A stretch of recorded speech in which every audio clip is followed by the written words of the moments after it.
محب وایي صالح د ولسمشر غني ته د جنګي وضعیت په اړه له حقیقت لیرې معلومات ورکول. سلام ستړي مه شئ لیدونکو، وخت مو بخیر. پام وکړئ د دې مهال تازه مهم خبر ته. د افغانستان د ملي امنیت مخکني سلاکار حمدالله محب ویلي چې د جمهوري نظام د سقوط په وروستیو ورځو کې د ملي امنیت شورا او د ولسمشر د لومړي مرستیال دفتر ترمنځ ځینې اختلافات رامنځته شوي وو. نوموړي بي بي سي سره ځانګړې مرکه کې ویلي د اختلافات د هغو مشورو معلوماتو په برخه کې وو چې د دواړو ادارو مخکني ولسمشر محمد اشرف غني ته ورکولې. ښاغلي محب ویلي د ښاغلي غني لومړی مرستیال امرالله صالح ولسمشر ته داسې معلومات او مشورې ورکولې چې له حقیقت لرې وې.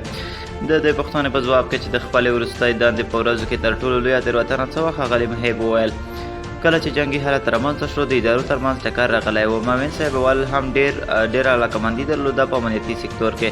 مشورې به یې رئیس صاحب جمهور ته ورکولې. موږ هم دا کار کوو. هغه معلومات چې موږ ورکول معاون صاحب اول ورکول ډېر تفاوت و. پکې ډېر معلومات داسې وو چې له حقیقت سره یې سر نه خوړه. ښاغلي محب وایي چې په دې برخه کې یو څه کولی شوای، خو د بېلګې په توګه دا چې پر مقابل لوري ولسمشر یعنې لومړي مرستیال ډېر فشار راوړي او یا دا چې له خپلې دندې استعفا وکړي. په خپل امرالله صالح تر دې دمه د حمدالله محب دې څرګندولو ته کوم غبرګون نه دی ښودلی، خو په تیر کې پر مخکیني ولسمشر غني نیوکې کړې چې هیواد یې پرېښود. محب د سقوط کې د خپلو ناکامیو بشپړ مسؤلیت منم او بخښنه غواړم. محب کابل ته ولسمشر اشرف غني د ستنېدو اوازې بې اساسه دي.